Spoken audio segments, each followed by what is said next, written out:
નમસ્તે મિત્રો, છેલ્લા 24 કલાકમાં એવા ઘણા સમાચાર આવ્યા છે જે તમારે જાણવા ખૂબ જ જરૂરી છે।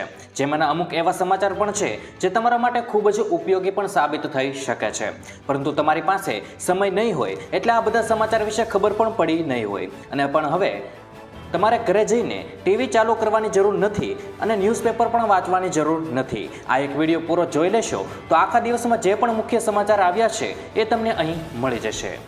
તો મિત્રો, વાત કરીએ આજના સૌથી પહેલા સમાચારને લઈને। તો કામ વિના ઘરની બહાર ન નીકળવાની અપીલ।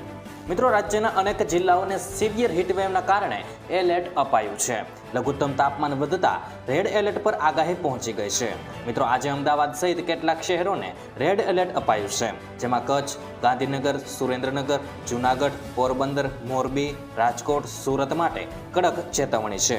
મિત્રો, આ સાથે લોકોને કામ સિવાય ઘરની બહાર ન નીકળવા માટે પણ અપીલ કરવામાં આવી છે। ત્યાર પછી મિત્રો, મહત્વના સમાચાર વિશે આગળ વાત કરીએ તો 100 રૂપિયા અને 200 રૂપિયાની નોટને લઈને અપડેટ। મિત્રો, ભારતીય રિઝર્વ બેન્કે એટલે કે આરબીઆઈએ 100 રૂપિયા અને 200 રૂપિયાના મૂલ્યની નોટોને લઈને મહત્વનો નિર્ણય લીધો છે, જેમાં 100 રૂપિયા અને 200ના મૂલ્યની નવી નોટો છાપવામાં આવશે। આ નોટોમાં મહાત્મા ગાંધી એટલે કે નવી સિરીઝમાં 100 રૂપિયા અને 200 રૂપિયાના મૂલ્યની નોટો બહાર પડશે, જેના પર નવનિયુક્ત ગવર્નર સંજય શ્રી મલ્હોત્રાના હસ્તાક્ષર હશે। મિત્રો, આરબીઆઈએ કહ્યું છે કે જૂની 100 રૂપિયાની અને 200 રૂપિયાના મૂલ્યની નોટો કાયદેસર ટેન્ડર તરીકે ચાલુ રહેશે અને ચલણમાં રહેલી જૂની નોટોની માન્યતા પર કોઈ અસર થશે નહીં। ત્યાર પછી મિત્રો, મહત્વના સમાચાર વિશે આગળ વાત કરીએ તો ગાંધીનગરમાં મેગા જોબ ફેર। મિત્રો, ધોરણ 10 પાસ, ધોરણ 12 પાસ, ડિપ્લોમા, આઈટીઆઈ, નર્સિંગ, સ્નાતક અને એન્જિનિયરિંગના ઉમેદવારો માટે નોકરીની તક છે। ગાંધીનગરમાં 12 માર્ચે મેગા જોબ ફેરનું આયોજન કરવામાં આવ્યું છે। આ ભરતી મેળા સવારે 10 વાગ્યાથી શરૂ થશે અને ઉમેદવારોએ શૈક્ષણિક લાયકાતના અસલ પ્રમાણપત્રોની ઝેરોક્સ નકલો અને બાયોડેટા સાથે લાવવાના રહેશે। જોકે માત્ર ગાંધીનગર જિલ્લાના રોજગાર સ્વાંચો ઉમેદવારો જ ભાગ લઈ શકે છે। ત્યાર પછી મિત્રો, મહત્વના સમાચાર વિશે આગળ વાત કરીએ તો ઉનાળામાં ઘરની બહાર નીકળતા પહેલા આ બાબતોનું ખાસ ધ્યાન રાખજો। મિત્રો, ગરમીના દિવસોમાં પરસેવો, ફોડલીઓ, સનબર્ન જેવી સમસ્યા થતી રહે છે અને ગરમીની સિઝનમાં શરીરના આંતરિક ભાગની સ્વચ્છતા તો રાખો, સાથે બાહ્ય ભાગને અવગણશો નહીં। મિત્રો, આવામાં સૂર્યના કિરણોથી ત્વચાને બચાવવા સનસ્ક્રીન ક્રીમ લગાવો અને સ્કિનને કપડાથી ઢાંકીને જ બપોરે બહાર નીકળો। મિત્રો, પાણી વધારે પીવું, નાળિયેર લીંબુ પાણી અને જ્યુસ વધારે પીવાનું રાખો અને મિત્રો, નાના બાળકો અને વડીલો ખાસ ધ્યાન રાખજો। ત્યાર પછી મિત્રો, મહત્વના સમાચાર વિશે આગળ વાત કરીએ તો અંબાલાલ પટેલની રાહત આપતી આગાહી। મિત્રો, ગુજરાતમાં ગરમીનો પારો વધ્યો છે અને ઘણા વિસ્તારોમાં લોકો પરસેવે રેબઝેબ થઈ રહ્યા છે અને આ વચ્ચે અંબાલાલ પટેલે રાહતના સમાચાર આપ્યા છે। તેમણે આગાહી કરી છે કે 15 માર્ચથી ગરમીમાં આંશિક ઘટાડો થશે અને કેટલાક વિસ્તારોમાં મહત્તમ તાપમાન 33 થી 36 ડિગ્રી રહી શકે છે। ઉત્તર અને મધ્ય ગુજરાતના ભાગોમાં 34 થી 36 ડિગ્રી અને દરિયાકાંઠાના ભાગોમાં મહત્તમ તાપમાન 33 ડિગ્રી રહી શકે છે। મિત્રો, હોળીના દિવસોમાં હવામાનમાં પલટો આવી શકે છે। ત્યાર પછી મિત્રો, મહત્વના સમાચાર વિશે આગળ વાત કરીએ તો ભુજ રાજ્યનું હોટેસ્ટ શહેર રહ્યું। મિત્રો, રાજ્યમાં ઉનાળાની શરૂઆત થઈ ગઈ છે। 42 ડિગ્રી તાપમાન સાથે ભુજ રાજ્યનું હોટેસ્ટ શહેર રહ્યું છે। અમદાવાદ, સુરત અને રાજકોટમાં પણ ગરમીનો પારો 40 ડિગ્રીને પાર પહોંચ્યો હતો।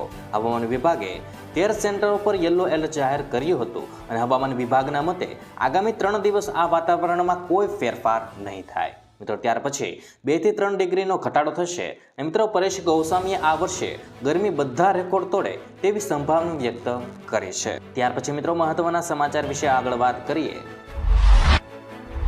તો હોળી પર ડાકોર જતા લોકો માટે કામના સમાચાર। મિત્રો, હોળીના તહેવાર પર ડાકોર ખાતે ફાગણી પૂનમનો મેળો યોજાશે, તેથી રણછોડરાયજીના મંદિરમાં દર્શનના સમયમાં ફેરફાર કરવામાં આવ્યો છે। હોળી પૂજન વખતે 4:45 કલાકે નીચ મંદિર ખુલશે, 5 કલાકે મંગળા આરતી થશે, 5 થી 7:30 વાગ્યા સુધી દર્શન ખુલ્લા રહેશે। ત્યાર પછી મિત્રો, બપોરે 1:30 થી 2 વાગ્યા સુધી દર્શન બંધ રહેશે અને મિત્રો 2 થી 5:30 અને 6 થી 8 વાગ્યા સુધી દર્શન કરી શકાશે। ત્યાર પછી મિત્રો, મહત્વના સમાચાર વિશે આગળ વાત કરીએ તો ચૂંટણી કાર્ડને લઈને અગત્યનો નિર્ણય। મિત્રો, ડુપ્લિકેટ મતદાર ઓળખ કાર્ડ 3 માસમાં હટાવાશે. ચૂંટણી પંચે દેશમાં ચૂંટણીમાં પારદર્શિતા અને નિષ્પક્ષતા વધારવા માટે એક ઐતિહાસિક નિર્ણય લીધો છે. પંચે ડુપ્લિકેટ એપી એટલે કે મતદાર ફોટો ઓળખપત્ર નંબરોની સમસ્યાને દૂર કરવા માટે 3 મહિનાની સમય મર્યાદા નક્કી કરી છે. આ પહેલનો ઉદ્દેશ્ય ચૂંટણી પ્રક્રિયાની નિષ્પક્ષતાની ખાતરી કરવા અને દરેક મતદારો પાસે ફક્ત એક જ માન્ય ઓળખ હોવાની ખાતરી કરવાનો છે. તેનાથી ભારતના મતદારોને ડેટાબેઝ વધારે સટીક અને વિશ્વસનીય બની જશે. મિત્રો, સાથે જ આધાર કાર્ડની માફક હવે વોટરને વોટિંગ કાર્ડનો ઉપયોગ યુનિક નંબર તરીકે કરવામાં આવશે. ત્યાર પછી મિત્રો મહત્વના સમાચાર વિશે આગળ વાત કરીએ તો હવે ખેડૂતોને 6 ની બદલે મળશે 9,000 રૂપિયા. મિત્રો, પીએમ કિસાન યોજના હેઠળ દેશના કરોડો ખેડૂતોને નાણાકીય સહાય આપવામાં આવે છે. આ યોજના હેઠળ પાત્ર ખેડૂતોને વાર્ષિક 6,000 રૂપિયાની આર્થિક સહાય પૂરી પાડવામાં આવે છે. મિત્રો, જે 3 હપ્તામાં સીધી તેમના બેંક ખાતામાં મોકલવામાં આવે છે. હવે રાજસ્થાનમાં ભાજપ સરકાર દ્વારા ખેડૂતો માટે મોટી જાહેરાત કરવામાં આવી છે. રાજસ્થાનમાં પીએમ કિસાન યોજના હેઠળ મળતી રકમમાં વધારો કરી દેવામાં આવ્યો છે. મિત્રો, રાજસ્થાનમાં હવે આ યોજના હેઠળ ખેડૂતોને વાર્ષિક 9,000 રૂપિયા મળશે. ત્યાર પછી મિત્રો મહત્વના સમાચાર વિશે આગળ વાત કરીએ તો હોળી ધૂળેટી પર એક્સ્ટ્રા બસો દોડાશે. મિત્રો, હોળી ધૂળેટીના તહેવારને લઈ એસટી વિભાગનો અગત્યનો નિર્ણય સામે આવ્યો છે. અમદાવાદ, રાજકોટ, અમરેલી, જૂનાગઢ, ભાવનગર અને ભુજ જેવા વિસ્તારમાંથી ગોધરા, દાહોદ, ઝાલોદ, છોટાઉદેપુર વગેરે જગ્યાએ જવા માટે વધારાની 1200 જેટલી બસો વડે કુલ 7,100 જેટલી ટ્રીપો સંચાલિત કરવાનું આયોજન છે. મિત્રો, 1200 બસો પૈકી ડાકોર અને દ્વારકા જવા માટે 500 બસો દ્વારા 4,000 જેટલી ટ્રીપો સંચાલિત કરવાનું આયોજન મુસાફરોને કરવામાં આવશે. મિત્રો, મુસાફરોને પૂછપરછ માટે નિગમના તમામ ડેપો પરથી અને નિગમના ટોલ ફ્રી નંબર 1800-233-666-666 ઉપર 24 કલાક માહિતી મેળવી શકશે. ત્યાર પછી મિત્રો મહત્વના સમાચાર વિશે આગળ વાત કરીએ તો આગામી સત્રથી પાઠ્યપુસ્તકોમાં થશે બદલાવ. મિત્રો, ધોરણ 1માં ગુજરાતી, ધોરણ 6માં અંગ્રેજી વિષયના પુસ્તકો બદલાશે. ધોરણ 7ના સંસ્કૃત માધ્યમમાં ગણિત, વિજ્ઞાન, સામાજિક વિજ્ઞાન અને મિત્રો ધોરણ 8માં ગુજરાતી, ગણિત અને વિજ્ઞાનના પુસ્તકો બદલાશે. જ્યારે મિત્રો ધોરણ 12માં અર્થશાસ્ત્રના પુસ્તકમાં નવા પ્રકરણ ઉમેરવામાં આવશે. ત્યાર પછી મિત્રો મહત્વના સમાચાર વિશે આગળ વાત કરીએ તો પીવીસી પાઇપ ખરીદવા માટે 22,500 રૂપિયાની સહાય. મિત્રો, ખેડૂતોને પીવીસી પાઇપલાઇન ખરીદવા માટે સબસિડી આપવામાં આવશે. ખેડૂતોને પીવીસી પાઇપલાઇન ખરીદવા માટે ₹22,500 સુધીની સહાય અપાશે. મિત્રો, આ યોજના એ ખેતીવાડી યોજના છે જેની અંદર તમને વધુમાં વધુ ₹22,500 સુધીની સહાય આપવામાં આવે છે. મિત્રો, આ યોજનાની અંદર 3 પ્રકારની પાઇપો માટે સહાય આપવામાં આવે છે. મિત્રો, યોજનાનું વોટર કેરિંગ પાઇપલાઇન જે ખેડૂતોની યોજના છે જેની અંદર ખેડૂતોને પાણી લઈ જવા માટે પાઇપલાઇન માટે સહાય આપવામાં આવે છે. મિત્રો, એમાં પાઇપલાઇનની વાત કરીએ તો એચડીપી પાઇપ, પીવીસી પાઇપ અને લેમિનેશન વોવન ફ્લેટ ટબ આ 3 પ્રકારની પાઇપલાઇન ઉપર અલગ અલગ રીતે સહાય આપવામાં આવે છે. મિત્રો, યોજનાની અંદર સામાન્ય ખેડૂતોને કિંમતના 50% અથવા તો 15,000 જે બંનેમાંથી ઓછું હોય તે મળવા પાત્ર રહેશે. ત્યાર પછી મિત્રો મહત્વના સમાચાર વિશે આગળ વાત કરીએ તો સમૃદ્ધ ગુજરાતમાં ખેડૂતો દેવાદાર બન્યા. મિત્રો, કેન્દ્ર અને રાજ્ય સરકાર ખેડૂતોની આવક ડબલ કરવાની વાતો કરે છે, પરંતુ કૃષિ પ્રધાન દેશમાં ખેડૂતો દેવાળિયા બની રહ્યા છે. ગુજરાતમાં ખેડૂતોની આવક કરતાં જાવકના પ્રમાણમાં વધારો થયો છે. મિત્રો, રાજ્યમાં પ્રત્યેક ખેડૂતના માથે 50,000 કરતાં વધુનું દેવું થઈ ગયું છે અને ગુજરાતના પ્રત્યેક ખેડૂત ઉપર સરેરાશ 56,582 રૂપિયાનું દેવું છે અને ગુજરાતના 42.5% ખેડૂતો દેવામાં ડૂબેલા છે. મિત્રો, ગુજરાત કરતાં પણ ઓછું દેવું ઉત્તર પ્રદેશના ખેડૂતો પર છે. કેન્દ્ર સરકારના સત્તાવાર આંકડા પ્રમાણે ગુજરાતમાં ખેડૂતોની પાકની આવક માત્ર 4,318 રૂપિયા છે, જ્યારે કુલ આવક 12,631 રૂપિયા નોંધાય છે. મિત્રો, રાજ્ય સરકાર દાવો કરે છે કે ગુજરાતના ખેડૂતોની આવક બમણી થઈ છે, પરંતુ હકીકત એવી છે કે ગુજરાતમાં ખેડૂતો દેવાદાર બન્યા છે. ત્યાર પછી મિત્રો મહત્વના સમાચાર વિશે આગળ વાત કરીએ તો ખેડૂતો માટે આ યોજનામાં કર્યો સુધારો. મિત્રો, ખેડૂતોના પાક રક્ષણ માટે તાર ફેન્સિંગ લગાવવાની યોજનામાં સુધારો કર્યો છે. ખેડૂતો દ્વારા સરકારમાં કરવામાં આવેલી રજૂઆતોને પરિણામે આ સુધારો કરાયો છે. ઊંચાઈ અને પહોળાઈના હયાત ધારા ધોરણમાં 25% છૂટછાટ આપવામાં આવી છે. હવેથી ISI માર્કાની જગ્યાએ ખેડૂતો પોતાની પસંદગીનું મટીરીયલ ખરીદી શકશે. 2 થાંભલા વચ્ચેનું અંતર 3 મીટરની હયાત જોગવાઈમાં પણ 25% સુધીની છૂટછાટ અપાય છે. 15 મીટરના સહાયક થાંભલા બંને બાજુ મૂકવાની જોગવાઈ સામે ખેડૂતો પોતાની અનુકૂળતા મુજબ કરી શકે તેવી છૂટછાટ અપાય છે. ત્યાર પછી મિત્રો મહત્વના સમાચાર વિશે આગળ વાત કરીએ તો ભર ઉનાળા કમોસમી વરસાદ. મિત્રો પરેશ ગોસ્વામીના જણાવ્યા મુજબ અત્યારે ઉત્તર ભારત પરથી એક વેસ્ટર્ન ડિસ્ટર્બન્સ પસાર થઈ રહ્યું છે, જ્યારે બીજી તરફ દક્ષિણ ભારતમાં કેરળ, તમિલનાડુ અને શ્રીલંકાની આસપાસ હવામાનની અસ્થિરતા સર્જાય છે.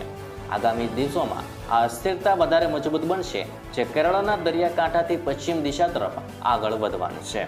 આગામી 14 માર્ચ 2025ના રોજ એક અસ્થિરતા સર્જાશે, જેના પરિણામે મોટા ભાગના વિસ્તારોમાં વાદળછાયું વાતાવરણ જોવા મળી શકે છે. જો મિત્રો વાદળો વધુ ઘાટા થાય તો હવામાનમાં પલટો આવે અને કેટલાક ભાગોમાં છૂટાછવાયા માવઠાની ઝપટા પડી શકે છે. પછી મિત્રો મહત્વના સમાચાર વિશે આગળ વાત કરીએ તો ખેતરમાં ટાંકો બનાવવા મળશે 72,000 રૂપિયા. મિત્રો ખેડૂતોને પાણીનો સંગ્રહ કરવા માટે મોટો ટાંકો બનાવવા સરકાર તરફથી સહાય આપવામાં આવશે, જેમાં મિત્રો 50,000થી લઈને 75,000 સુધીની આર્થિક સહાય મળી શકે છે. જેમાં સામાન્ય જાતિના ખેડૂતોને કુલ ખર્ચના 50% અથવા તો 50,000ની સહાય અને જનજાતિના ખેડૂતોને કુલ ખર્ચના 75% અથવા તો 75,000 રૂપિયાની સહાયના રૂપે આપવામાં આવશે. મિત્રો જ્યારે આ યોજના માટેના ફોર્મ ખેતીવાડીની વેબસાઇટ આઈ ખેડૂત પોર્ટલ પર ભરાવાના શરૂ થઈ ગયા છે. તો 12 માર્ચે અહીં યલો એલર્ટ જારી. મિત્રો હવામાન વિભાગે 11 માર્ચે બનાસકાંઠા, કચ્છ, મોરબી, સુરેન્દ્રનગર, અમદાવાદ, ગાંધીનગર, રાજકોટ, પોરબંદર, જૂનાગઢ, અમરેલી અને સુરતમાં યલો એલર્ટ જાહેર કર્યું છે. જ્યારે મિત્રો 12 માર્ચે બનાસકાંઠા, કચ્છ, સુરેન્દ્રનગર અને રાજકોટમાં યલો એલર્ટ જારી કરવામાં આવ્યું છે. અને મિત્રો આ યલો એલર્ટમાં તાપમાન 40 ડિગ્રી સુધી જઈ શકે છે. અને ત્યાર પછી મિત્રો 12 માર્ચે દરિયાકાંઠાના વિસ્તારોમાં ગરમ અને ભેજયુક્ત હવામાન રહેવાનું છે.